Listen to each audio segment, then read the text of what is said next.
I want to talk about the Trump, savings account, or what is that called? Savings, right? Trump accounts. I want to talk to somebody, and they're lining up today, hopefully for the show today. They're lining up the person that actually was the designer of these Trump accounts, and I want to ask him about what's the difference between this and Thomas Paine. Thomas Paine. Do you know what it was called when he suggested it in 1797? And it was basically a Trump account. When you turned, I think, let me look at this here. Was it 15, 21? I can't remember. Yeah. At age 21, for a start in life, you got 15 pounds. That's about $3,000 today.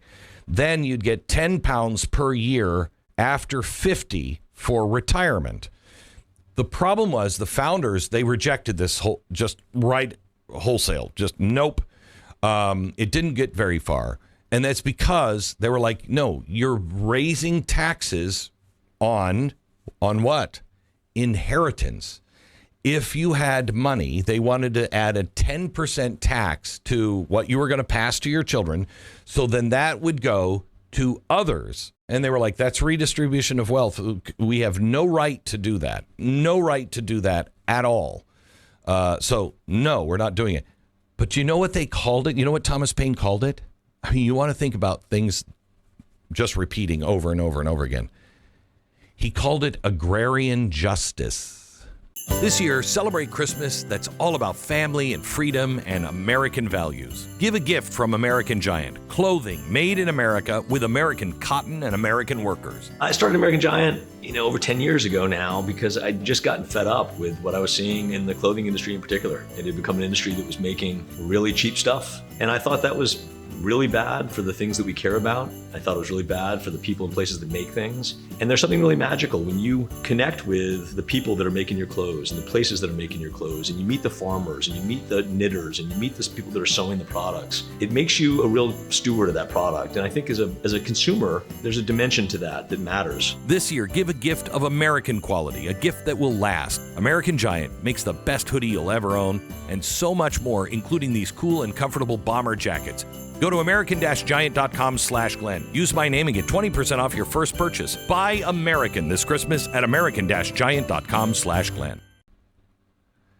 It was social justice. It was farm justice, land justice.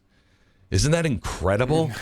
Yeah, the whole thing makes me very nervous. I have to be honest with you. I mean, because you go back, obviously, to the historical basis of it, and it doesn't seem... look, a founder liked it. I mean, it's not without any basis in our history. No, Thomas Paine is actually not a founder. He's not a founder. He was in the No. It's very, and I learned this. It's a tight group. To be a founder, you had to be one of them that signed the Declaration of Independence, or helped write it, and also the Constitution. So to be a founder, you had to be involved in one of those two moments, and he wasn't. Okay, he was very important. Yeah, but he was not a founder. I do think of him in that category, but as an as an influence, but not maybe influence. Technically accurate. But I think about the modern consequences of it as well, because sure, we could say it's $1,000 now. Well, what happens when, Gavin Newsom gets control of this program? What happens when, some leftists, every Congress is going to have a new argument about how they want to expand that account. It's not 1,000, it's 3,500, it's 6,200, it's 8,500. It will continue to go up year after year after year after year, and it will be almost impossible to oppose. So here's where it did pass. It passed in the 1860s. Something like his agrarian justice passed, but it was called the Homestead Act. And that was different because we wanted to settle the West. We had all of this land we wanted to settle. And so we would give you the land, but you had to work and improve the land. So the government, the country got something out of it. We had all this land. You can go settle it. You can have a plot of land, however many acres, but you have to do something with it. You have to improve the land because that will improve everybody's lot in life. Okay. The next thing that we did that was like this was the GI Bill. But if you were in war, you got education. You did something for that. You weren't just born. That's the problem with these things. You can't just say no, because then it becomes a right. Yeah. And rights continue to grow and grow and grow. Rights are given by God. There's a reason you don't why, have a right to this. The reason why the left keeps saying healthcare is a right, right? Because once people are convinced of that, they can grow it to any level and can have any level of control over you and your money. So, but there is a movement on the right that is relatively well defined at this point. I'm curious to see where Mike Lee is on the Trump accounts, because Senator Mike Lee from Utah is, has at times talked about certain tax breaks making for families and trying to improve those. And his the opinion there, and I think this is a growing movement on the right, which is we need to take steps through the government to encourage the nuclear family, to encourage things we think are good, right? Like the government should step in and work toward goals that we believe are good, rather than just letting the free market kind of run itself. And that's been a debate on the right, obviously, that's been going on for the past few years. Do you happen to know where Mike Lee is on that? Have you seen? I just texted him. I'll see if he texts me back here. I just texted him. I was going to Google it. I'll just text him. That's much better. I guess I could Google. Yeah, no. He's probably like, why don't you just Google it, Glenn? Because it'd be easier to have you write it to me. Right.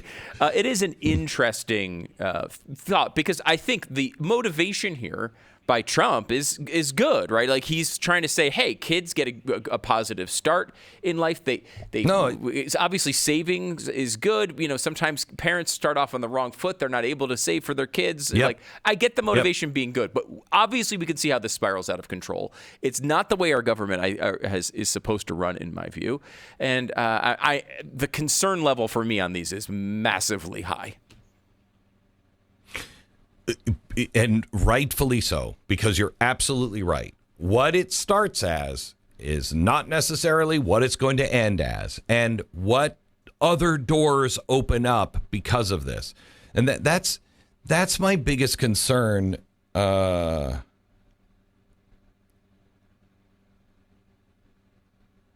he says, I haven't spoken about them. Okay, yeah, but between you and me, so I'm not going to tell you between you and me. I won't tell you. I was going to say, please don't just read this text cold. No, when we get into the break, I'll write him back and say what can I say about your opinion? Because that's interesting, guy. I don't it's interesting. What I'm reading from him is actually interesting. Just tilt that screen a little bit towards the tilt that screen towards the camera a little bit. I want to see it. Thank you. Yeah, thank you.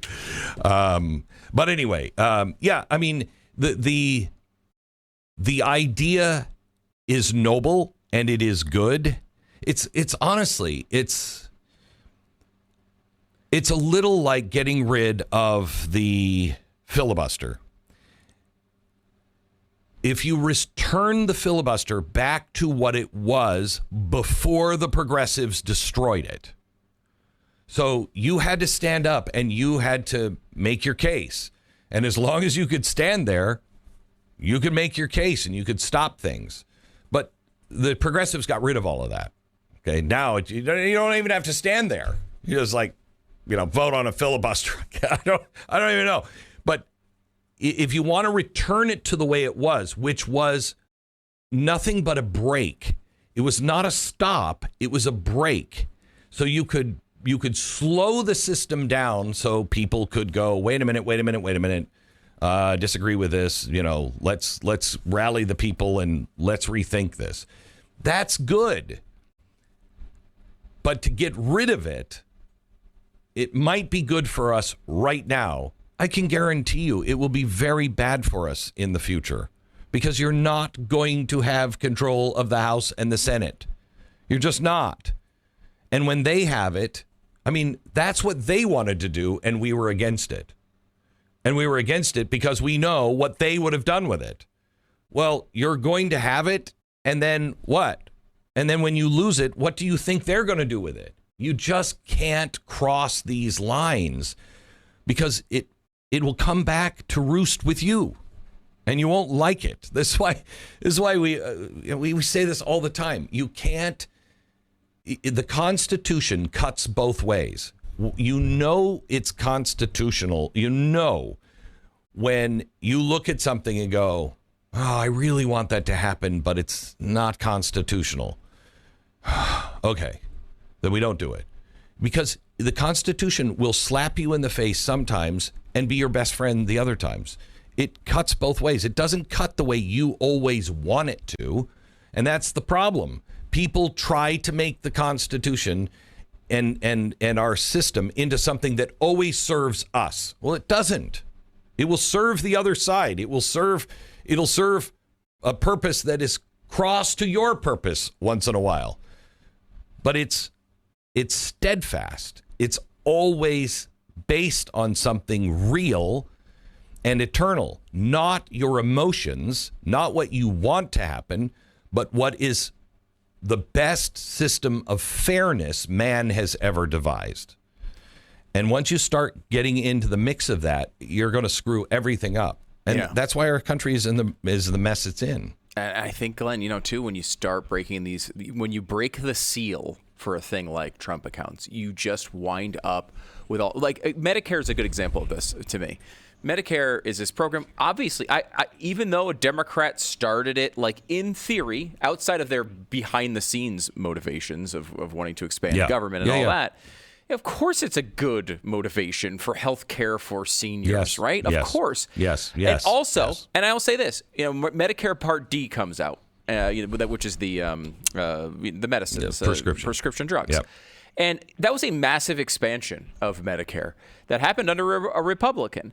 And while I don't want that massive expansion, once you have Medicare, how is there not a Medicare Part D? How is there not a prescription drug part of it? So that was my case, and we're seeing it now. Once you have Obamacare, once you have a universal, then you have the right to tell people, you must tell people, you can't have that food, you can't have it, because it's costing all of us money. Your health is now involves all of us. So now, how do you have that? It's just this horrible slope that once you start going down, it's logical. You just have to logically think it all the way through and not say, well, that'll never happen, because it always does. Thank you for thinking for yourself and being part of a movement, because that's really what all of this is. If you want the full story, you want to go deeper, go to blazetv.com/Glenn. Go there right now, sign up, no interruptions, just the truth, uncensored and unfiltered. Don't just watch, take a stand. And I'll see you over there in a minute.